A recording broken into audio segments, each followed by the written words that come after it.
जैसा कि हमें ये बात पता है कि आज से कुछ साल पहले ऐसी अफवाह को फैलाया गया था कि 21 दिसंबर 2012 को ये दुनिया खत्म हो जाएगी। इसके बाद कुछ साइंटिस्ट और नासा के लोगों ने इस बात पर रिसर्च की। तो इस मूवी के स्टार्ट में हमें ये दिखाया जाता है कि एक अमेरिकन जियोलॉजिस्ट एड्रिन ने इंडिया में एक एस्ट्रोफिजिस्ट सतनाम से बात की। तो उनको ये बात पता चली कि एक सोलर फ्लेयर अर्थ को गर्म कर रही है। इसके बाद हम जियोलॉजिस्ट एड्रिन को देखते हैं जो कि वाशिंगटन डीसी में जाते हैं। वो वहां पर जाकर चीफ ऑफ स्टाफ को अपनी सारी इंफॉर्मेशन के बारे में बताते हैं। चीफ ऑफ स्टाफ एड्रिन की सारी इंफॉर्मेशन सुनने के बाद उसको यूएस के प्रेसिडेंट के पास ले जाते हैं। इसके बाद हमें 2010 का सीन दिखाया जाता है पर सभी प्रेसिडेंट के साथ एक सीक्रेट मीटिंग रखते हैं और उनको बताते हैं कि हमारी अर्थ खत्म होने वाली है और वो सभी लोग अब एक सीक्रेट प्रोजेक्ट को स्टार्ट कर देते हैं। इसके बाद चाइना के आर्मी ऑफिसर्स भी अपने एक मिशन को स्टार्ट कर रहे थे। वो एक स्पेसशिप बना रहे थे। उस स्पेसशिप में 1 लाख लोगों को रखने की कैपेसिटी मौजूद थी। हम वहाँ पर एक और आदमी को भी देखते हैं जो इस स्पेसशिप में काम कर रहा था। इसके बाद हमें प्रेसिडेंट की बेटी लॉरा दिखाई जाती है जिसको जब ये बात पता चलती है कि 2012 में दुनिया खत्म हो जाएगी तो वहाँ पर वो मोनालिसा की पेंटिंग को छुपा देती है क्योंकि वो बहुत ज्यादा प्रेशियस होती है। और फिर साल आता है 2012 का।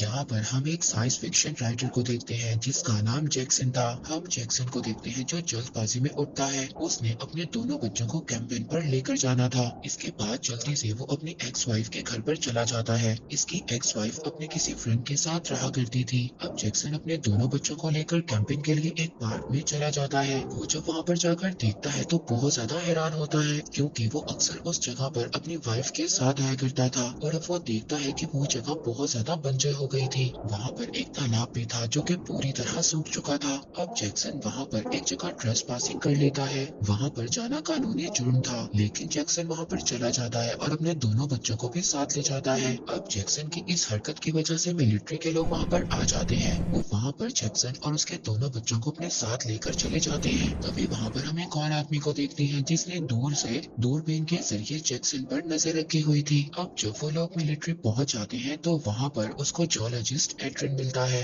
एड्रिन जैक्सन से बात करता है और उसको कहता है कि मैंने तुम्हारी बुक पढ़ी है। इसके बाद वो अपने मिलिट्री के लोगों को कहता है कि जैक्सन को यहाँ से जाने दे। अब हम उस आदमी को देखते हैं जो कि दूर खड़ा दूरबीन से देख रहा था। वो जैक्सन के पास आ जाता है और पूछता है कि आर्मी के लोगों ने तुमसे क्या कहा। तो वो उस आदमी को कहता है कि आर्मी के लोगों ने मुझे बस ये बताया है कि ये जगह सेफ नहीं है और वो लोग यहाँ पर ना आए। अब जैक्सन वहाँ पर कैंप में सो रहा था पर तभी उसको वहाँ पर एक आदमी के बोलने की आवाज आती है। तो जैक्सन जब उसको जाकर देखता है तो वो तो वही आदमी था जो दूरबीन से जैक्सन को देख रहा था। जैक्सन उसको देखता है तो उसको पता चलता है कि ये तो रेडियो पर बोलने वाला आदमी है और वो दुनिया खत्म होने की सारी इंफॉर्मेशन लोगों तक पहुंचाता था। वो वहाँ पर जैक्सन को भी बताता है। वो बताता है कि अर्थ की प्लेट्स अपनी जगह बहुत जल्दी बदल लेंगी और हमारी अर्थ पूरी तरह से डिस्ट्रॉय हो जाएगी जिसकी वजह से बहुत बड़े बड़े डिजास्टर्स आएंगे और सब कुछ खत्म हो जाएगा। लेकिन जैक्सन उसकी बात को नहीं सुनता और वो वहाँ से चला जाता है। नेक्स्ट डे हम देखते हैं कि जैक्सन की एक्स वाइफ अपने फ्रेंड के साथ थी। वो एक मॉल में शॉपिंग कर रहे थे। तभी वहाँ पर एक बहुत बड़ा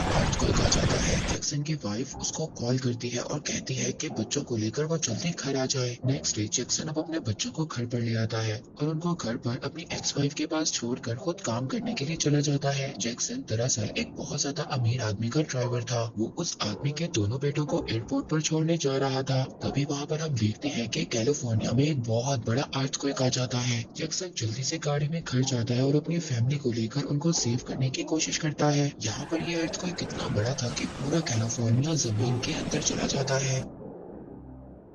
वहाँ पर सभी रोड्स दो हिस्सों में बट गए थे और सभी गाड़ियां जमीन के अंदर जा रही थी। सारा निजाम दरम बरम हो चुका था और कोई भी चीज अपनी जगह पर सेफ नहीं थी। यहाँ पर सारी बिल्डिंग्स गिरने लगी थी और सभी इंसान भी जमीन के अंदर दफन होने लगे थे। यहाँ पर जो भी ब्रिजेस थे, कार्स थी, बिल्डिंग्स थी, सभी जमीन के अंदर चली गई थी। ये अर्थ को एक बहुत ही ज्यादा भयानक था जिसमें कैलिफोर्निया के सभी लोग मारे गए थे। अब जैक्सन मुश्किल से सबकी जान को बचाते हुए एयरपोर्ट पहुंच जाता है। जैक्सन एयरपोर्ट पर जब पहुंच जाता है तो वहां पर वो अपनी एक्स वाइफ को बताता है कि गवर्नमेंट एक सीक्रेट मिशन पर है और उस सीक्रेट मिशन में वो एक स्पेसशिप को बना रहे हैं और उस स्पेसशिप तक पहुंचने के लिए एक मैप है और वो मैप सिर्फ उसी आदमी के पास था जो दूरबीन से जैक्सन पर नजर रख रहा था। अब जैक्सन उस आदमी के पास उसी पार्क में चला जाता है। तभी वहाँ पर एक बहुत बड़ा वॉल्केनो आ जाता है। एक बहुत बड़ी ज्वालामुखी पहाड़ से फट जाती है पर जैक्सन और उसकी फैमिली को वो मैप मिल जाता है। वो वाकई में बहुत ज्यादा खतरनाक था, लेकिन जैक्सन बहुत मुश्किल के बाद अपनी फैमिली को वहां से निकालने में कामयाब हो जाता है। अब उस मैप से उन लोगों को ये पता चलता है कि वो स्पेसशिप चाइना में है और चाइना जाने के लिए उनको एक बहुत बड़े प्लेन की जरूरत है। अब जैक्सन अपनी सभी फैमिली को लेकर अपने बॉस के पास पहुंच जाता है। वहां पर उसके बॉस के दो जुड़वा बेटे और उसकी एक दोस्त और एक पायलट भी था जिसका नाम साशा था। वो सभी लोग उस प्लेन में बैठकर वहां से निकलने में कामयाब हो गए थे। मूवी में यहाँ पर जोलॉजिस्ट एड्रियन को भी देखते हैं जो कि अपने फादर से बात कर रहा था। उसके फादर एक म्यूजिशियन थे और वो उस वक्त एक शिप में ट्रैवल कर रहे थे। एड्रियन अब अपने फादर को ये बता रहा था कि हमारा अर्थ खत्म होने वाला है और वो दोनों बहुत ज्यादा रो रहे थे। और उसके फादर को भी ये बात पता थी कि हम लोग ज्यादा देर तक जिंदा नहीं रहेंगे। उसके फादर को ये बात भी पता थी कि जिस शिप में वो ट्रैवल कर रहे हैं वो शिप भी बहुत जल्दी डूब जाएगा। इसी बीच एक ऑनलाइन कॉन्फ्रेंस में यूएस के प्रेसिडेंट सभी लोगों को सच्चाई बता देते हैं और वहाँ पर प्रेसिडेंट ये भी बताते हैं कि वो कोई भी स्पेसशिप में नहीं जा रहे। वो यहीं पर रहकर अपने लोगों के साथ ही अपनी जान को सेक्रीफाइस करेंगे। अब यहाँ पर एड्रियन और प्रेसिडेंट की बेटी लॉरा को भी देखते हैं जो अब एक प्लेन में बैठकर चाइना के लिए रवाना हो गए थे। दूसरी तरफ जैक्सन भी अपनी फैमिली को लेकर चाइना पहुंच गया था। जैक्सन के साथ उसके बॉस की फैमिली भी वहाँ पर मौजूद थी। जैक्सन के लिए ये जर्नी बहुत ज्यादा खतरनाक थी, लेकिन काफी ज्यादा मुसीबत और कष्टों के बाद भी वो लोग चाइना पहुंच गए थे। लेकिन इसी बीच जो इनका पायलट साशा था उसकी डेथ हो गई थी। इसी बीच हम ये भी देखते हैं कि यूएस के प्रेसिडेंट सभी लोगों के साथ एक अर्थक्वेक में मर जाते हैं। दूसरी तरफ एड्रियन के फादर जो कि एक शिप में थे वो भी मर जाते हैं, क्योंकि जिस शिप में एड्रियन के फादर सफर कर रहे थे वहाँ पर समुद्र में एक बहुत बड़ा तूफान आ गया था, जिसके बाद वो शिप डूब गया था जिसमें एड्रियन के फादर की डेथ हो गई थी। दूसरी तरफ एड्रियन को जब ये बात पता चलती है, जो उसका इंडिया में दोस्त एस्ट्रोफिजिस्ट नाम था वो उसकी भी डेथ हो गई है।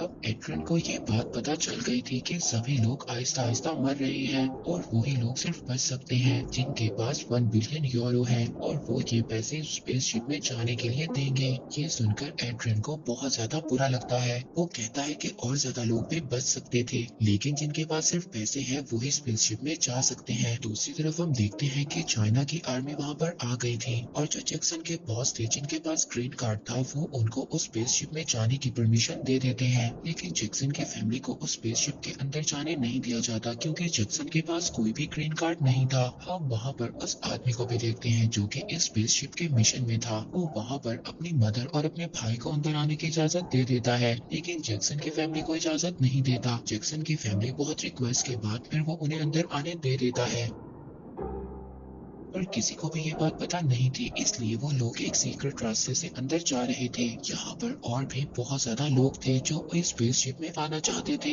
लेकिन जो यहाँ का हेड था वो उनको वहाँ पर आने से अंदर मना कर देता है क्योंकि उनको पता चला था कि एक बहुत बड़ा समंदर से तूफान यहाँ पर आने वाला है और सिर्फ उनके पास 28 मिनट थे, इसीलिए उन लोगों ने स्पेसशिप को स्टार्ट करना था। दूसरी तरफ जैक्सन के बॉस और उसके दोनों बेटे भी अभी तक बाहर थे। हालांकि उनके पास ग्रीन कार्ड मौजूद था, लेकिन वो स्पेसशिप में अभी भी अंदर नहीं आ सकते थे। अब जब स्पेसशिप स्टार्ट हो जाता है तो इसी दौरान जैक्सन की एक्स वाइफ के फ्रेंड की भी डेथ हो जाती है। अब सभी लोग बहुत ज्यादा परेशान थे। एड्रियन जब वहाँ पर बात करता है तो वो कहता है कि इंसानियत के नाते हमें सभी लोगों को अंदर आने देना चाहिए। अब वो लोग उसकी बात मानकर स्पेसशिप के दरवाजे को खोल देते हैं और जितने भी सभी बाहर लोग थे वो सभी अंदर आ जाते हैं। दूसरी तरफ जैक्सन भी एक खुफिया रास्ते से अपनी फैमिली को लेकर स्पेसशिप के अंदर आ रहा था। तभी वहाँ पर स्पेसशिप के इंजन में कोई खराबी आ जाती है जिसकी वजह से स्पेसशिप का दरवाजा बंद नहीं होता, पर तभी वहाँ पर पानी का तूफान आ जाता है। पानी स्पेसशिप के अंदर आने लगता है। हम सबको ये लग रहा था कि ये स्पेसशिप पानी में डूब जाएगा क्योंकि अंदर बहुत ज्यादा पानी आ गया था, क्योंकि वहाँ पर उस स्पेसशिप के हाइड्रोलिक में जो टूल फंसा हुआ था जब तक वो नहीं निकलेगा स्पेसशिप का दरवाजा भी बंद नहीं हो सकता था, और अगर दरवाजा बंद नहीं होगा तो स्पेसशिप की मशीन भी ऑन नहीं होगी। अब वहाँ पर जैक्सन उस टूल को निकालने की कोशिश करता है क्योंकि अगर वो ऐसा ना करता तो सभी लोग मारे जाते और जो इतने साल की मेहनत स्पेसशिप बनाने की थी वो सबकी जाया हो जाती और जितने भी स्पेसशिप में लोग थे सभी मर जाते।